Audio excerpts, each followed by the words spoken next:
சரணம். இந்த உலக மக்கள் இதை பார்த்துட்ருக்கும் அருமையான அழகான அறிவான என் குழந்தைகள், அது மட்டுமில்லை என்னுள் கலந்த எனது ரேக்கி செல்லங்கள் எல்லாரும் எல்லா விதமான வளமும் பெற்று நீடூழி வாழணும்னு வேண்டிக்கிறேன். இப்போ நான் பேச போகிற என் நம்பர் என்னென்னா ஒன்றாம் நம்பர். இந்த ஒன்றாம் நம்பர்னாலே ஒரு ஞாபகம் வர வேண்டியது என்னென்னா 2 விஷயம். ஞாயிறு, சூரியன். இதில் ஞாயிற்றுக்கிழமை பிறந்தவங்களும் இதை வந்து என்ன பண்ணிக்கலாம், நீங்கள் இதை எடுத்துக்கலாம். அப்படியே ஞாயிற்றுக்கிழமை பிறந்தவங்களும் இதே தான் யூஸ் பண்ணணும். அதே சமயம் 1ஆம் நம்பருக்காரங்களும் இதை யூஸ் பண்ணிக்கணும். இது கிரகம் என்ன? நிச்சயமாக சூரியன். 1ஆம் நம்பர்னாலே சூரியன் அப்படிங்கிற அர்த்தம். அப்படி இருப்பாங்க. 1ஆம் நம்பர் டாமினேட்டிங்காக இருப்பாங்க. அதுக்கு என்ன, சூரியனார் கோயில் தான். அந்த நிறம் வந்து நேச்சுரலி சிவப்பு. அடுத்தது தானியம் என்னென்னா கோதுமை.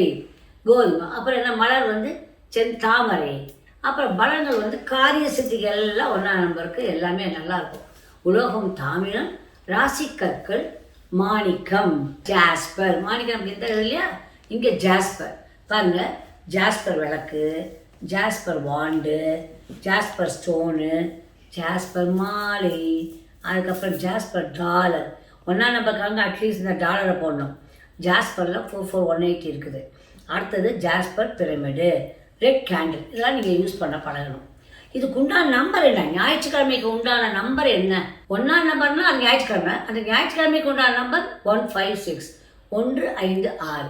இதுக்கு உண்டான பாஸ் ஃப்ளவர் என்ன அப்படின்னா லார்ட்ஸு, ஸ்வீட் செஸ்னட், பைன். அது கூட நீங்கள் வந்து இதை எரிஜினஸில் கேட்டுக்கிறீங்க.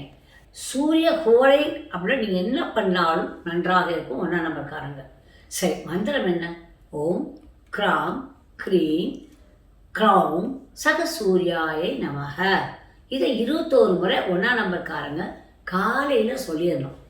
தானம் வந்து என்ன, கோதுமையை தானம் பண்ண கற்றுக்கோங்க 1ஆம் நம்பர்காரங்க எல்லாரும். கோதுமை மாவில் ஒரு வட்டத்தை போட்டு அதில் ஒரு 156 நம்பரை வந்து என்ன குங்குமத்தால் எழுதி சூரிய ஹோரையில் ஞாயிற்றுக்கிழமையில் இதை ஒரு 42 நாள் செய்யணும். சும்மா இடது கையால் வந்து இதை மட்டும் எழுதிடுறீங்க. எழுதிட்டு ஓம் சூர்யாய நமக, ஓம் ஆதித்தாய நமக.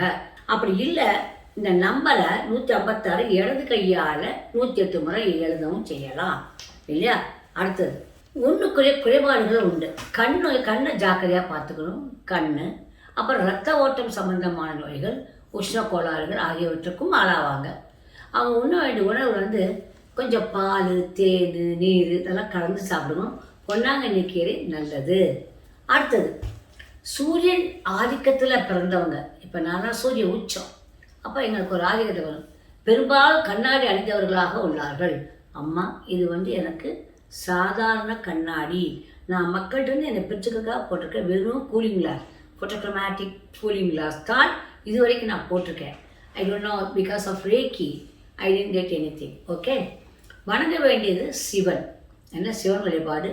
அதிர்ஷ்டம் சிவபுராணம் பாராயணம் செய்தல் நல்லது. ஆதித்ய ஹிருதயம் படிப்பது ரொம்ப ரொம்ப நல்லது. இல்லாட்டாலும் கேளுங்க. சாதனைகள் புரியறதுக்கு 1ஆம் நம்பர். இப்போ ஒரு விஷயம் நான் சொல்ல போகிறேன். ஒரு கதை என்னென்னா, மகாபாரதத்தில் பஞ்சபாண்டவர்கள் வந்து என்னென்னா 12 ஆண்டுகள் காட்டுக்கு போயிடணும்னு சொல்லிடுவாங்க அந்த சூதானதுக்கு அப்புறம். அப்போ அவருக்கு பயம் வந்தது தர்மருக்கு. தௌமிய மகரிஷி அப்படின்னு ஒருத்தர் இருந்தார். அவர்கிட்ட போய், சுவாமி, நான் எப்படி 12 வருஷம் எங்கே போவேன், எதை சாப்பிடுவேன், எந்த மாதிரி நாங்கள் சாப்பிட போகிறோம்? அவங்க 5 பேர் 6 பேர் போயிட்டாங்க. என்னத்தை நாங்கள் சாப்பிட போகிறோம், எப்படி இருக்க போகிறோன்னு எனக்கு ஒன்றுமே புரியலை அப்படின்னு சொல்லி வருத்தப்படுறாரு. அப்போ தௌமிய மகரிஷி சொல்கிறாரு, நீ இப்படி சொல்லாமா தர்மா, நீ வந்து யாரை கும்பிட்ற? சூரியனை வணங்குறவ. நீ வந்து சூரியனை நினச்சிட்டு இருக்கப்ப நீ வந்து இந்த மாதிரி பயப்படலாமா? சூரியன் வந்து கும்பிட்றவங்களுக்கு சாப்பாட்டுக்கு என்னையா பஞ்சம், சகலமும் கிடைக்கும் உனக்கு அப்படின்னு சொல்கிறாரு. அது மட்டும் இல்லை, ராவணனை எதிர்த்து ராமன் வந்து போராடுறாரு. போராடி பார்க்குறாரு. பயங்கரமாக இருக்கு. அப்போ என்ன பண்ணுறாருன்னா அகஸ்தியர் வர்றாரு. அவர் சொல்கிறாரு, ஆதித்ய ஹிருதயம்னு சூரியன் மேலே ஒரு ஆதித்ய ஹிருதயம்னு ஒரு ஸ்லோகம் இருக்குது. அதை சொல்லுப்பா. இதை சொன்னேன்னா நீ ராவணன் வந்து சிவன் அஸ்திரம் ஒன்று வச்சுருந்தார், சிவாஸ்திரம்னு ஒன்று வச்சுருந்தார், கீழே விழும், அதுக்கப்புறம் நீ ஜெயிச்சிருவ அப்படின்னு சொன்னார். அப்புறம்தான் ராமாஸ்திரம் போய் அந்த ராவணனை இது ஆதித்ய ஹிருதயம் சொன்னதே அந்த சண்டை இது இடத்துல தான் பாருங்கள். அங்கே வந்து என்ன வந்துச்சு, பகவத்கீதை உருவாச்சு. இங்கே அதே காலத்தில் தான் ஆதித்ய ஹிருதயம் கிடச்சிது. அப்போ ஆதித்ய ஹிருதயத்தை காலையில் போட்டு கேளுங்க, அது ரொம்ப ரொம்ப நல்லது. புரிஞ்சுதா? 1ஆம் நம்பர்காரங்கெல்லாம் ஆதித்ய ஹிருதயத்தை போட்டு கேட்டணும். அதே போல் ஞாயிற்றுக்கிழமை அவங்க ஸ்பெஷலாக வச்சுக்கணும். இதுதான் சூரிய முத்திரை. இந்த கையை இப்படி வைக்கிறது தான் சூரிய முத்திரை. இந்த விரலை இப்படி வச்சிடணும். வச்சுட்டிங்கன்னா சூரிய முத்திரை. புரிஞ்சிச்சா? இந்த சூரிய முத்திரையும் நீங்கள் செய்கிறீங்க. செஞ்சுட்டு ஓம் சூர்யாய நமகன்னு சொன்னாலும் சரி, ஆதித்ய ஹிருதயத்தை சொன்னாலும் சரி, எது வேணுமாலும் சொல்லுங்கள். உங்கள் வாழ்க்கையில் வெற்றி பெறுங்க. அன்னைக்கு மட்டும் இந்த ஜாஸ்பரில் விளக்கேற்றி, நெய் விளக்கு ஏற்றக்கூடாது, நல்லெண்ணெய் விளக்கெல்லாம் கிழக்க பார்த்து இதை ஏற்றி, இல்லாட்டா இந்த ஸ்டோன் ஒன்றையாவது கையில் வச்சுக்கோங்க. இல்லை இதால் ரேக்கி படித்தவங்க இதால் மந்திரங்களாக இழுத்துட்டு உட்காந்து அன்றைக்கு ஒரு நாள் 5 நிமிடம் மௌனமாக இருந்து மூச்சை மட்டும் வாட்ச் பண்ணுங்கள். உங்களுடைய எதிர்காலம் ஓஹோன்னு இருக்கும். புரிஞ்சா கண்ணுங்களா? அவ்வளோ ஒரு பெருமை வாய்ந்தது 1ஆம் நம்பர். இதில் நீங்கள்லாம் நல்லா இருக்கணும். ஓகே கண்ணுங்களா?